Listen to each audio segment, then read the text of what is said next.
शहरों का निर्माण किया है मनुष्यों ने, गांवों का निर्माण किया भगवान ने। एक ऐसा गांव जहां आज भी लोग बिना बिजली, बिना मोबाइल के रहते हैं। यहाँ ना कोई कनेक्टिविटी है, ना ही इलेक्ट्रिसिटी। आपको जॉब करने के लिए 100-200 किलोमीटर दूर जाने की जरूरत नहीं, 10-12 घंटे काम करने की जरूरत नहीं।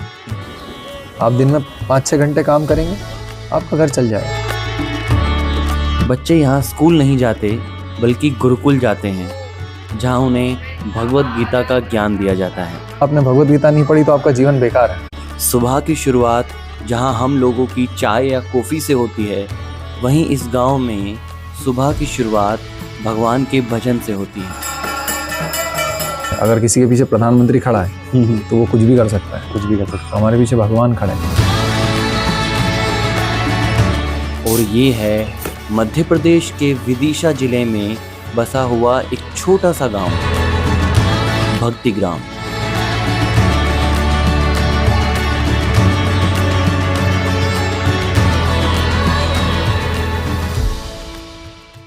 भक्ति ग्राम एक छोटा सा गांव है जो हमें पुराने दौर में, जब इलेक्ट्रिसिटी और मोबाइल का इस्तेमाल नहीं होता था, तो लोग कैसे जीते थे, लोगों की दिनचर्या क्या होती थी, लोग पहले कैसे रहते थे, क्या रहन सहन था, क्या खान पान था, उनका पहनावा कैसा था, वो सब चीज़ें हमें यहाँ जानने को मिलती हैं। वैसे दुनिया सारी पहले ऐसी थी, अभी अलग डायरेक्शन में जा रही है। पहले ऐसी जीवन था लोगों का, ये सिंपल रहते थे। उनको 10 से 12 परिवार का ये एक छोटा सा गांव है, जिसमें करीब 60 से 65 लोग रहते हैं। गांव के किसी भी घर में कूलर, पंखा, एसी, फ्रिज जैसी कोई भी इलेक्ट्रॉनिक गैजेट इस्तेमाल नहीं किए जाते हैं। इनफैक्ट यहाँ पर बिजली का ही इस्तेमाल नहीं किया जाता है। गांव में आज भी वैदिक जीवन शैली को अपनाया जाता है, जिसमें लोग मोबाइल या इंटरनेट तक का इस्तेमाल नहीं करते हैं। गांव में घरों का डिज़ाइन भी इस तरह से किया गया है कि वो गर्मी में ठंडे और सर्दी में गर्म रहते हैं। अगर आप बाहर के आज मॉडर्न जगत में जाएंगे तो वहाँ पर आरसीसी का उपयोग करते हैं, सरिया, सीमेंट, गिट्टी, इन सब चीज़ों का उपयोग करना पड़ता है। लेकिन हम देखेंगे वैदिक सिस्टम में ये पूरा पत्थर का होता था।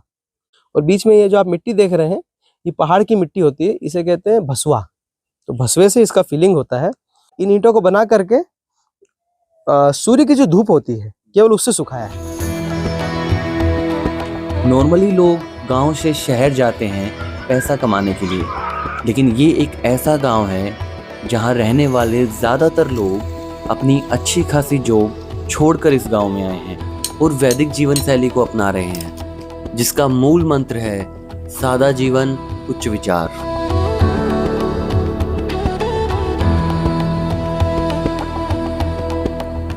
क्योंकि एक गांव बनाना है तो जमीन की आवश्यकता है। गांव का जो आर्थिक व्यवस्था का मॉडल था वो कृषि और गौरक्षा है, आर्थिक व्यवस्था। तो उसके लिए भूमि, तो भूमि का चयन करने के लिए 2020 से भक्तों ने प्रयास शुरू किया, जून जुलाई से। और फिर ये प्रारंभ हुआ और 2021 जनवरी में इस जमीन पे हम आए। जहां आज दुनिया आधुनिक खेती की तरफ बढ़ रही है, वहीं गांव में आज भी खेती का एक पुराना रूप देखने को मिलता है। गांव में आज भी लोग रासायनिक खाद और केमिकल का इस्तेमाल नहीं करते हैं और ना ही किसी भी काम में मशीनों का इस्तेमाल किया जाता है। खेत में बीज बोने से लेकर फसल कटाई तक हर काम हाथों से और पारंपरिक तरीके से किया जाता है।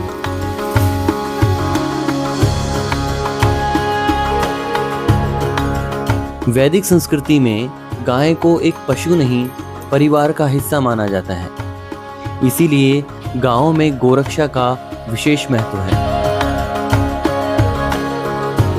गांव में एक छोटी गौशाला है, जिसमें कुछ गायें पाली जाती हैं, जिनके दूध, दही, लस्सी से पूरे गांव का पोषण होता है। गाय के गोबर को खेतों में खाद की तरह इस्तेमाल किया जाता है और इसके अलावा गाय के गोबर से उपले बनाए जाते हैं, जिन्हें बाद में ईंधन के रूप में इस्तेमाल किया जाता है।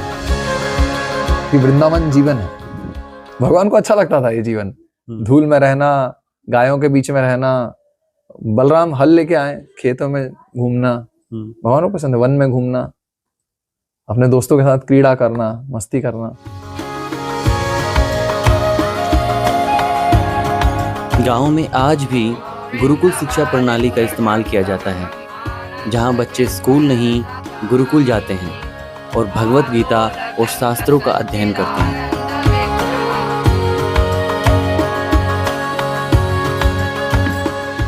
जहां आज शिक्षा का मतलब सिर्फ किताबी ज्ञान और रोजगार तक सीमित रह गया है, वहीं गांव की शिक्षा आज भी बच्चे को आत्मनिर्भर बनाना सिखाती है। यहाँ शिक्षा का मतलब सिर्फ रोजगार नहीं, एक अच्छे इंसान, एक अच्छे व्यक्तित्व का निर्माण करना है।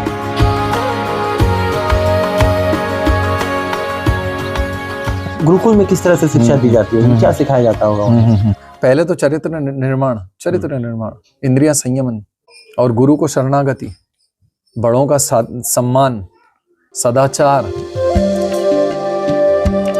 गांव के ये घर दिखने में जितने सुंदर हैं, उतनी ही खास है उनकी बनावट। इन्हें कच्ची ईंटों से बनाया जाता है। इन कच्ची ईंटों को गांव के लोग खुद ही बनाते हैं। कच्ची ईंटें मिश्रण होती हैं एक अच्छी क्वालिटी की मिट्टी जिसमें कंकड़ ना हो और भूसे का। इस मिश्रण को लकड़ी के सांचे में डालकर ईंटें बनाई जाती हैं। इन ईंटों की खासियत ये होती है कि इन्हें भट्टी में पकाया नहीं जाता है, बल्कि सूरज की रोशनी में 10 से 15 दिन तक सुखाया जाता है, जिसके बाद इनसे घरों का निर्माण होता है। बेसिकली हमारा यहाँ पे कंसेप्ट है कि आत्मनिर्भर गांव बनाना, एक आत्मनिर्भर गांव बनाना। तो आर्थिक व्यवस्था जहाँ खुद एक गांव से पूरी होती हो या उसके आसपास के कुछ गांव मिलकर पूरी करते हो। तो ये तो शुरुआत है, एक मॉडल क्रिएट करना चाहते हैं, एक मॉडल बने ऐसा, और इस मॉडल को देख के पूरा भारत इससे इंस्पायर हो और ये जीवन शैली को अपनाए और इस प्रकार का जीवन जिए। इसलिए हम लोग इस जीवन को जी के दिखा रहे हैं। ऐसा नहीं कि हम केवल थियोरेटिकल बातें कर रहे हैं शहरों में रहकर। ये ऑर्गेनिक खेती, ये गौपालन, ये तो एक जीवन की व्यवस्था है। असल में ये वृंदावन जीवन है, जिसका मुख्य उद्देश्य है भगवान की भक्ति करना। यहाँ की जिंदगी की हर धड़कन में कृष्ण भक्ति है। यहाँ हवाओं में चारों तरफ एक ही सुर गूंजता है, हरे कृष्णा कृष्ण कृष्णा हरे हरे, हरे रामा राम राम हरे हरे। इस गांव में सुबह की शुरुआत कृष्ण भक्ति से होती है, जिसमें हर भक्त अपनी सुध बुध बुलाकर भगवान की भक्ति में झूम उठता है।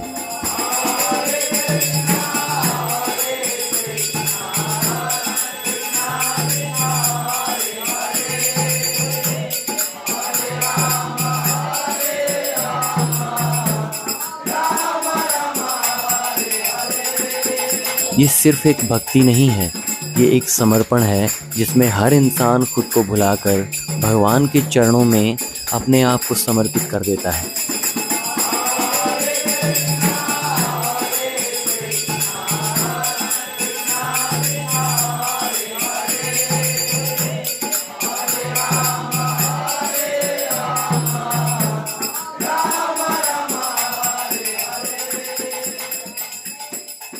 अहम सर्वस्य प्रभवः मत्तः सर्वं प्रवर्तते। ये सब कुछ मुझसे उद्भूत है। मतलब भगवान अपने आप को कारण बता रहे हैं सभी का, जो भी आपको दिख रहा है। तो ये था भक्तिग्राम का जीवन। यहाँ के जीवन में सादगी, शांति और भगवान का नाम है। आप जैसे यहाँ आते हैं वैसे वापस नहीं जा पाते हैं। आपके साथ जाता है एक बदलाव और ढेर सारे सवाल, जैसे ये जीवन क्या है। रहने और खाने की व्यवस्था तो हर जीव करता है, तो फिर हमें मनुष्य जीवन ही क्यों मिला है? क्या पैसा इतना ज़रूरी है कि इंसान के पास खुद के लिए भी समय नहीं है? कितना ही आप पैसा खर्च कर दो, करोड़ों, स्वर्ण कोटि भी, स्वर्ण मुद्राएं कितनी फेंक दो, लेकिन एक क्षण भी नहीं खरीद पाओगे। इसलिए टाइम अर्न करना चाहिए। मतलब वो टाइम जो जा रहा है, उस टाइम में क्या करना है, उस पर विचार होना चाहिए।